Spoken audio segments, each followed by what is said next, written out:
नमस्कार दोस्तों, मेरा नाम है भालचंद्र। ब्रह्मांड सिद्धि एस्ट्रो में आप सभी का स्वागत है।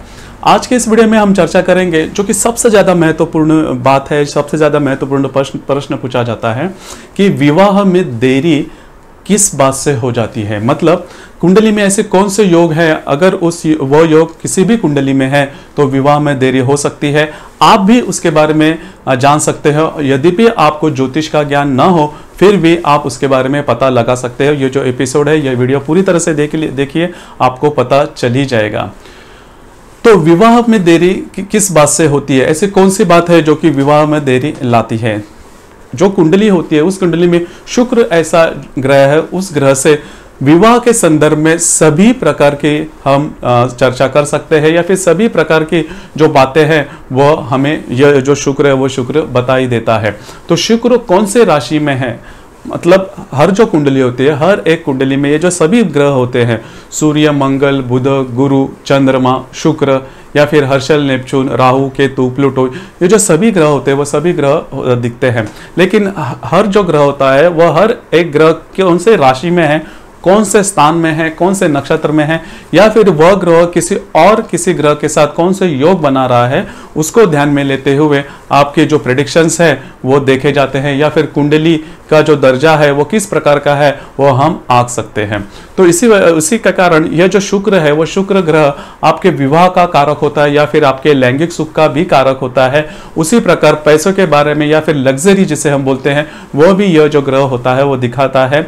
आपके पत्नी के बारे में या फिर पति के बारे में जो विवाह सुख है उसके बारे में भी पूरी जानकारी यह ग्रह देता है। तो फिर यह जो ग्रह है, मतलब शुक्र जो ग्रह है वो शुक्र ग्रह कौन से राशि में है, कौन से नक्षत्र में है, उससे पता लग सकता है कि आपको विवाह सुख किस प्रकार का मिल सकता है, या फिर आपका जो वैवाहिक जोड़ीदार है वो किस प्रकार का हो सकता है। तो इस वीडियो में हम यह देख रहे हैं कि विवाह में देरी होने के लिए अगर यह शुक्र कौन से राशि में है तो फिर विवाह में देरी हो सकती है, उसके बारे में अब हम चर्चा करेंगे। तो शुक्र के बारे में देखा जाए तो शुक्र अगर आपकी कुंडली में या फिर किसी भी कुंडली में मकर राशि में है तो विवाह में देरी हो सकती है। यह बात बहुत ज़्यादा महत्वपूर्ण है। किसी भी कुंडली में अगर मकर राशि में शुक्र है तो विवाह में देरी हो सकती है। यह बात बहुत ज़्यादा महत्वपूर्ण है। तो मकर राशि देखिए, कुंडली में तो हम यह आंक सकते हैं या फिर देख सकते हैं कि शुक्र कहाँ पर है, या फिर सभी जो ग्रह हैं, जो सभी ग्रह उसके आद्याक्षर लिखे हुए होते हैं कुंडली में, या फिर कभी कभी पूरे शब्द भी लिखे होते हैं ग्रह के बारे में। मतलब शुक्र है तो शुक्र का जो आद्याक्षर है शु, वो आपके कुंडली में दिखाई जाए। मतलब ये मैं बात उन लोगों के लिए कह रहा हूँ जिनको कुंडली के बारे में नॉलेज नहीं है या फिर ज्ञान नहीं है। तो शुक्र ग्रह तो आप देख पाएंगे, लेकिन वो कौन से कुंडली में, कौन से राशि में है वो हमें पता नहीं चलता। तो उसके लिए क्या करना क्या करना चाहिए, तो आपने देखा होगा कि कुंडली में आपने जो 12 खाने होते हैं और 12 खानों में नंबर्स होते हैं, अंक होते हैं 1 से लेकर 12 तक। अगर आप दो कुंडली देखी जाए तो वो नंबर एक ही लाइन में होते हैं, ऐसे कभी नहीं होता। मतलब एक ही खाने में कभी कभी एक नंबर हो सकता है, दूसरी कुंडली में वही खाने में दूसरा नंबर भी हो सकता है। तो कैसे पता चले कि यह नंबर क्या है, या फिर इस नंबर से हमें क्या पता चलता है। तो यह जो नंबर होते हैं वह नंबर आपको आपके राशि के बारे में पता चलता है कि कौन सी राशि है। जैसे कि मेष राशि से लेकर मीन राशि तक 12 राशियां हैं। अभी मैं आपको बोलता हूं उसी क्रम से वह नंबर लिए जाते हैं। मतलब मेष ये जो राशि है वो पहले नंबर पर रहती है, मतलब एक नंबर है वो मेष राशि कहलाती है। उसी पर वहां पर मेष राशि ऐसे लिखा नहीं होता, लेकिन हमें पता लगना चाहिए, फिर हमें पता होना चाहिए कि 1 नंबर यानी कि मेष राशि, 2 नंबर यानी कि वृषभ राशि, 3 नंबर यानी कि मिथुन राशि, 4 नंबर यानी कि कर्क राशि। इसी तरह मीन राशि तक के 12 अंक लिखे हुए होते हैं। तो अभी जैसे मैंने कहा कि शुक्र मकर राशि में हो तो विवाह में देरी हो सकती है।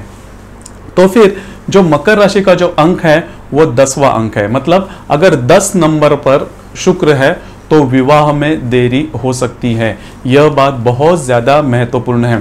तो फिर विवाह में देरी क्यों होती है, क्योंकि उसके लिए मानसिकता भी होनी वैसी आवश्यक होती है। तो ऐसी कौन सी मानसिकता है, या फिर जिसके मकर राशि में अगर शुक्र है तो उसमें प्रॉब्लम क्या होती है, विवाह में देरी क्यों होती है।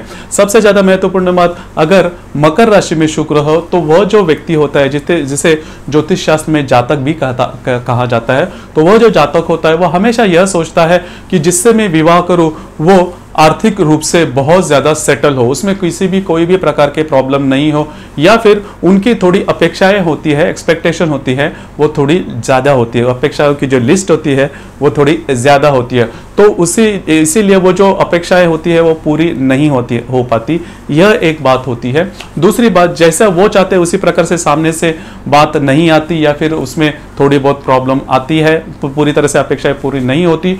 और दूसरी सबसे ज़्यादा महत्वपूर्ण बात, अगर इनको शादी करनी है, देखिए उनके लिए सामने से वर या वधू नहीं आते, ऐसे कभी भी नहीं होता, लेकिन इनके खुद पे जैसे मैंने कहा कि एक्सपेक्टेशन बहुत ज़्यादा होती है।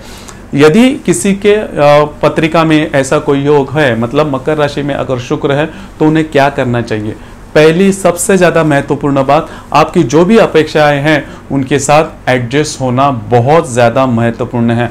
आपको एडजस्ट करना ही होगा। अगर आप एडजस्ट नहीं करते तो फिर आपकी शादी होना बहुत ज़्यादा, मतलब उसमें बहुत ज़्यादा तकलीफ हो सकती है, शादी आपकी बहुत ज़्यादा लेट हो सकती है, उसमें देरी हो सकती है। ये बात बहुत ज़्यादा महत्वपूर्ण है। अभी ये वो अपेक्षाएं कैसे होगी, या फिर कौन सी चीज़ें हैं, कौन सी बातें हैं, उसमें आपको एडजस्टमेंट करना पड़ सकता है। तो जो भी आपकी महत्वपूर्ण अपेक्षाएं हैं, मतलब हर एक जातक की जो अपेक्षाएं होती है वो अलग अलग होती है। किसी जातक को जो सामने वाले व्यक्ति है वो सुंदर, वो सौंदर्य की ओर खींचा चला जाता है। कोई जो जातक है वो फाइनेंशियल स्टेटस, मतलब पैसे के बारे में, या फिर धन या फिर आर्थिक क्षमता सामने वाले की देखता है। कोई जो जातक होता है वो उसकी जो इंटेलेक्चुअल लेवल है, मतलब वो कितना लिखा पढ़ा है, उसके जो घर के जो मामला है, या फिर उनका घर कैसा है, किस तरह से, उसको ज़्यादा मतलब ये करता है। तो ऐसी कोई भी आपकी जो महत्वपूर्ण जो बात होगी आपकी चार्ट में, उसको लेकर आपकी जो एक्सपेक्टेशन होगी, आपकी जो अपेक्षाएं हो, जो कि जिसके साथ आप एडजस्ट नहीं कर सकते, उसी एक्सपेक्टेशन पर या फिर उसी अपेक्षा पर आपको एडजस्ट करना ही होगा। देखिए, मैं दोबारा ये कहता हूं कि आपकी जो भी महत्वपूर्ण अपेक्षाएं हैं उस पर आपको एडजस्ट करना ही होगा। अगर आप वो एडजस्ट नहीं करते तो फिर आपकी शादी होना करीबन कठिन हो जाता है। शादी में बहुत देरी हो सकती है, और बहुत साल जाने के बाद, उम्र बढ़ने के बाद, फिर हमें यही लगता है कि अभी तो उम्र भी बड़ी बढ़ते जा रही है, और हमारे साथ की जो भी मतलब जातक है या फिर लड़के लड़के उनकी शादी भी हो चुकी है। फिर क्या होता है कि अंततः हम किसी, वो जो मैंने अपनी पहली बात की, अंततः हम क्या करते हैं, मतलब ऐसे जो जातक होते हैं वो क्या करते हैं कि आगे जाके फिर उनको वो एडजस्ट करके ही शादी करते हैं। मतलब ये बात कंपलसरी है कि आपको एडजस्ट करके ही शादी या फिर विवाह करना है। तो अगर ये बात अगर आप पहले ही कर लो, अगर आपको ये बात पता है कि आपकी कुंडली में जो शुक्र है वो शुक्र मकर राशि का है और आपकी शादी है वो लेट ही होने वाली है, तो उससे पहले अगर आप एडजस्ट कर लो वो बात, तो आपकी शादी जल्दी हो सकती है। ऐसा कभी नहीं होता कि शुक्र आपके राशि में मकर राशि का है और आपको कोई विवाह के बारे में कोई ये नहीं आ रहा है, ऐसा कभी नहीं होता। विवाह के बारे में आपको आते हैं सर, लेकिन आप क्या होता है, जैसे मैंने कहा कि आपके पास अपेक्षाएं बहुत होती है जिसके साथ आप मतलब एडजस्ट नहीं कर पाते, वही कारण होता है। लेकिन वह एडजस्टमेंट आप जल्दी कर पाओ तो मेरे ख्याल से आपकी शादी भी नॉर्मल एज में हो सकती है। तो इसके बारे में थोड़ा ध्यान देना आवश्यक है। इसके बावजूद अगर आपके कुंडली में मतलब शादी में देरी हो रही है तो फिर आपकी जो कुंडली है वो पूरी तरह देखना आवश्यक हो जाती है। तो दोस्तों, ये था मतलब अगर मकर राशि में शुक्र है तो विवाह में देरी क्यों होती है, कैसे होती है, या फिर विवाह आपको नॉर्मल एज में करनी है तो उसके लिए आपको क्या करना चाहिए, उसके बारे में विवेचन। आपको ये चर्चा कैसी लगी, आपको ये वीडियो कैसा लगा, इसके बारे में नीचे कमेंट बॉक्स में जरूर कमेंट करना। और अपना ये जो चैनल है ब्रह्मांड सिद्धि एस्ट्रो, इसे लाइक, शेयर, सब्सक्राइब करना, बेल आइकन भी दबा देना, जिसकी वजह से अपने चैनल के नए नए वीडियो जो हर दिन अपलोड होते हैं उसके लेटेस्ट नोटिफिकेशन आपको तुरंत मिल जाएगी। धन्यवाद।